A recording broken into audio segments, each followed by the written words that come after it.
Assalamualaikum warahmatullahi wabarakatuh. Perkenalkan, nama saya Muhammad Aksyaf Fadlani. Pada kesempatan kali ini saya akan memaparkan materi saya yang berjudul Anomali Pasar dan Euforia Pasar. Video ini saya buat guna memenuhi tugas dari mata kuliah Behavioral Corporate Finance.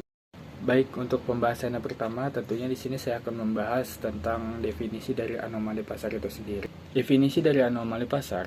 Anomali pasar adalah suatu kondisi atau kejadian yang bisa dimanfaatkan oleh investor untuk memperoleh keuntungan yang tidak biasa, atau disebut juga sebagai abnormal return. Secara umum, pasar modal seharusnya berjalan secara efisien. Artinya, semua informasi sudah tercermin dalam harga saham. Tapi pada kenyataannya, ada beberapa ketidakteraturan atau penyimpangan yang terjadi di luar dugaan dari teori efisiensi tersebut. Menurut Rahmawati pada tahun 2016, ada sejumlah penelitian yang menunjukkan bahwa pasar modal terjadi tidak selalu efisien. Dalam beberapa kasus, terdeteksi adanya pola-pola atau perilaku harga yang tidak wajar, dan hal ini terus berulang dari waktu ke waktu. Nah, ketidakteraturan inilah yang kemudian disebut sebagai anomali. Selanjutnya, saya akan membahas sebab terjadinya anomali pasar. Berikut ada beberapa penyebab yang bisa menyebabkan terjadinya suatu anomali pasar. Yang pertama, adanya ketidaksempurnaan dalam struktur pasar itu sendiri, seperti informasi yang tidak merata di antara pelaku pasar. Yang kedua, perilaku investor yang kadang menyimpang dari rasionalitas juga dapat menjadi penyebab utama terjadinya anomali pasar. Misalnya, ikut-ikutan tren tanpa analisis yang matang. Dan yang ketiga, investor sering menggunakan teori pasar modal yang kurang tepat dalam mengambil suatu keputusan, sehingga dapat memicu kesalahan penilaian terhadap suatu harga saham. Selanjutnya, di sini ada beberapa jenis anomali pasar. Menurut Ali Alteza, pada tahun 2007, ada 4 jenis anomali pasar yang umum dikenal dalam literasi keuangan. Yang pertama, ada anomali perusahaan atau firm anomalies, yaitu penyimpangan yang terkait dengan karakteristik perusahaan, seperti ukuran atau rasio keuangan tertentu.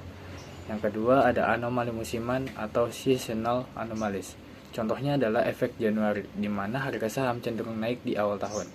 Yang ketiga, anomali peristiwa, yaitu pergerakan harga yang tidak biasa setelah suatu kejadian tertentu, seperti pengumuman laba atau merger.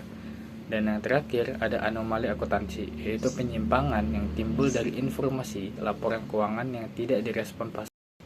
Baik, untuk pembahasan selanjutnya yaitu mengenai definisi dari euforia pasar. Euforia pasar atau market euphoria adalah kondisi ketika investor terlalu optimis terhadap pergerakan pasar. Dalam situasi ini, mereka cenderung mengabaikan faktor-faktor fundamental dan tetap membeli aset karena yakin harga akan terus naik.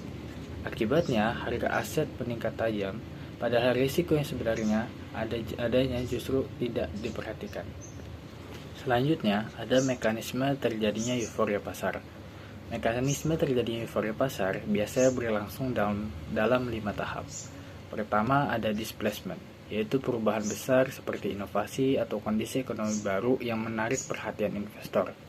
Yang kedua, ada boom, di mana harga aset mulai naik dan semakin banyak investor ikut masuk ke dalam pasar.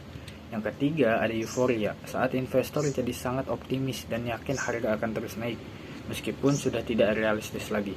Yang keempat, ada profit taking. Sebagian investor mulai sadar harga sudah terlalu tinggi dan memilih untuk menjual untuk mengambil keuntungan. Dan yang terakhir, ada panik, ketika harga tiba-tiba turun tajam dan membuat investor panik serta buru-buru untuk menjual aset. Baik, mungkin sekian pemaparan materi dari saya. Atas segala kekurangannya saya mohon maaf. Wassalamualaikum warahmatullahi wabarakatuh.